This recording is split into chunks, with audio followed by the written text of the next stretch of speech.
How's it going, boys? Johnny Superb Man here, and it's time for another NHL 15 shootout commentary. And this time, we're going to talk about the player ratings that EA released over the last week for goaltenders, defensemen, and right wingers.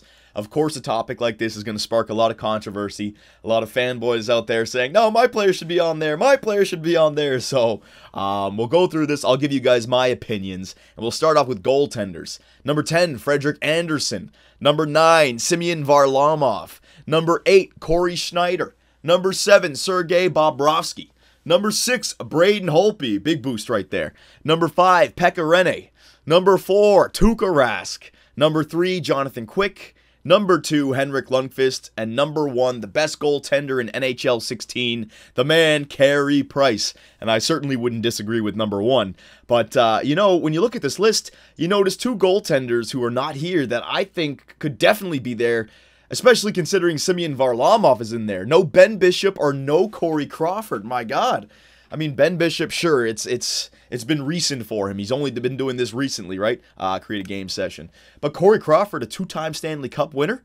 I mean, if you look at a guy like Semyon Varlamov, he's only had 2, full good seasons over there in Colorado. Yet he's number 9. So that's an interesting one. Also, no Marc-Andre Fleury or Yaroslav Halak. And no Devan Dubnyk, even though he was right behind Carey Price for goals against and save percentage. So, again, let the fanboys argue with each other. We're just going to go random team for this one. And it's going to be the Vancouver Canucks. I can understand Fleury, Yaroslav Halak not being there. But Devan Dubnyk, I guess it was only one good year, so that one kind of makes sense. But, yeah, Semyon Varlamov in there before Ben Bishop or Corey Crawford. That, to me, is very interesting. So what do you guys think about the goaltender ratings? Let me know. We'll move on to defenseman ratings now.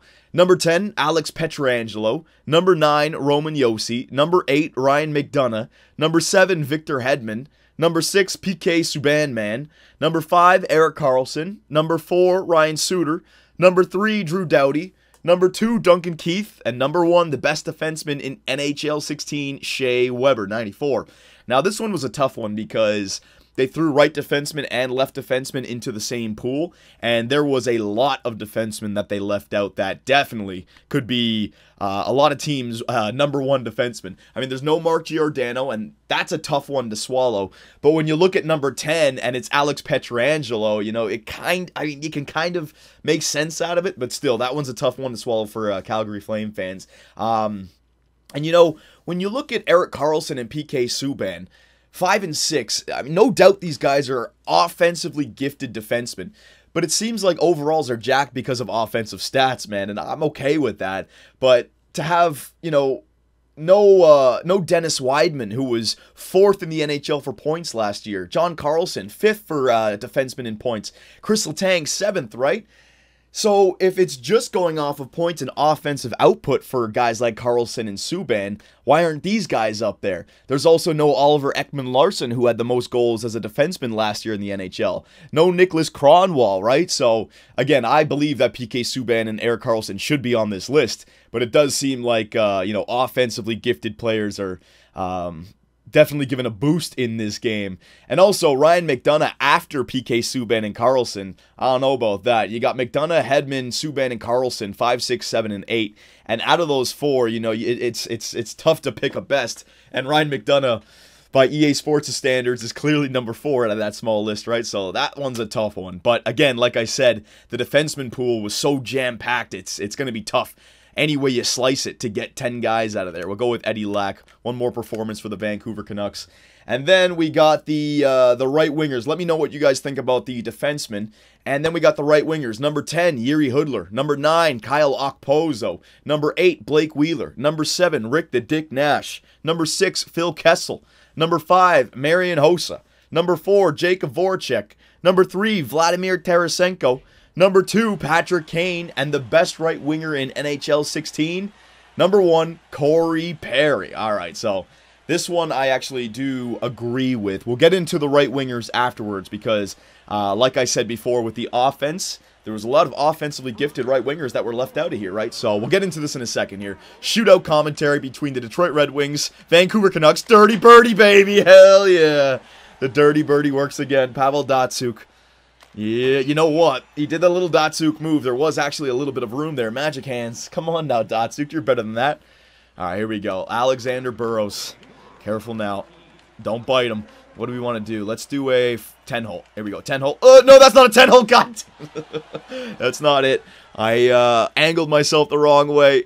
You know what? That would have been a nifty little backhander if I could have shelved it. I just goofed it up big time. All right, here we go. Gustav Nyquist. He was another guy left out of the right winger spots. Oh! Coming down with your little fancy move there, super sweet. Maybe next time. Eddie Laddie Lack, though, just snags it. Stands up like it's nothing. Good job there, buddy. Enjoy your time in Carolina, right? Verbata. Here's another guy who was left out. He's had good point-producing seasons. Let's do the 10-hole. Here we go. 10-hole. 10-hole.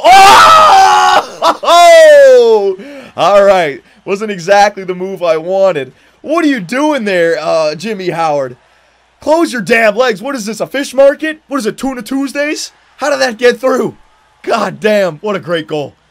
All right, at least we're sending off NHL 15 the right style. Radim Verbata just kicks it right through the 5-hole. How does that count, referees? All right, here we go. Zetterberg. Oh, slapper? Come on now. Zetterberg has got them hands. The Super Swedes. Why are you coming down and trying to blast it right through me? And you know what? I actually didn't write this down. We're switching topics quickly. I didn't write this down for defensemen, but no mention of Zdeno Chara. So the big man's coming back down to earth. He was the best defenseman in how many games before this? Here we go. Oh, baby. Oh, Chris Higgins. Not the best defenseman, but top 5. You know, up there with Shea Weber. That was a great little one-hander right there. God damn, you see him react in the air. Watch the body of Higgins here. Look, he has like a seizure mid-flight. See his right hand? He gave a nice jerk to that stick right there. He got him the nice goal. Give it a happy ending. Why not, right? All right, so I'm gonna do my dick move again. Let's see if the move works again. Let's see if we can fool them out to the outside. Tatar! It works again, boys!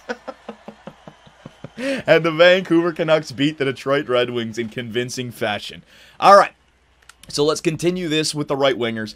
I already gave you guys the list. Hudler, Okposo, Wheeler, Nash, Kessel, Hossa, Voracek, Tarasenko, Kane, and Corey Perry. Now, this one was interesting because, like I said with Carlson and Subban, with the offensive boost it seems like they give players in this game, you don't see a Jordan Eberle up there. You don't see a Bobby Ryan. You don't see a TJ Oshie. And you don't see a Jerome McGinley. So, you know, and on the list, guys like Blake Wheeler, Rick Nash, bigger bodies, right? Marian Hossa, two-way. So it looks like they got some bigger guys in there. But someone like Kyle Okposo at number 9, in my opinion, Okposo shouldn't be on this list. I mean, I could score 30 goals playing alongside of John Tavares, all right?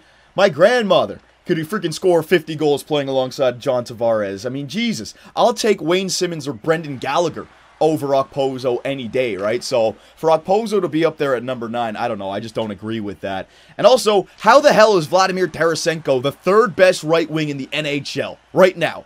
I mean, I understand he had a great season this year. The season before that, he had a really good year as well, only playing 60-something games as a 20-goal scorer. So let's just say he's had 2 really good seasons, right?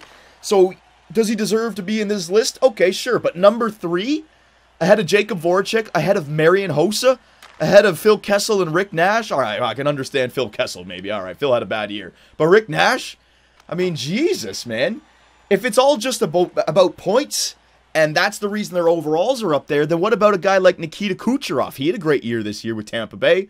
Or how about Mark Stone? Or Radim Verbata, like I said. I don't agree with these young guys who have been in the NHL for like 2 or 3 years and have had a really good season last year getting these huge boosts, man. We're the power forwards in here. We're the two-way forwards, right?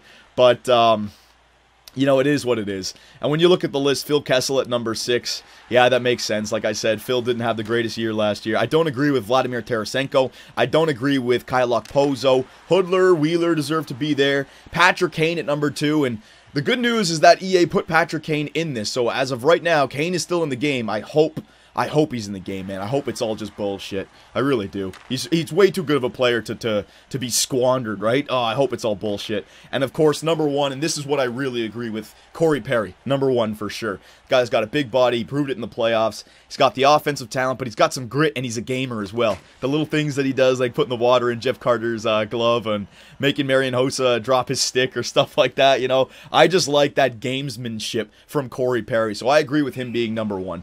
So what do you guys think about this? Defensemen, goaltenders, right wingers, do you agree? Who's not in the list that should be in the list? What do they get wrong? And also, when it comes to centers and left wingers, what do you guys think will be chosen as number one? I think the best center in the NHL will be Sid the Kid, just because, like I said, offensive, and he's the face. It might be Stamkos, it might be Jonathan Toews, right? But I still say Sid the Kid has the highest overall. And the best left winger in the NHL, even though Jamie Benn won the Art Ross. Yeah, Art Ross. Even though Jamie Benn won the Art Ross, I still say it'll be Alexander Ovechkin. He still is no doubt better than Jamie Benn. The guy's got it all, and he's coming off a great season, which he nullified that defensive crappy season the year before that. Ovechkin's back, boys. Don't worry. So I think he'll be number one. All right, so let me know what you guys think about this list and my opinions, and I will see you guys in the next one.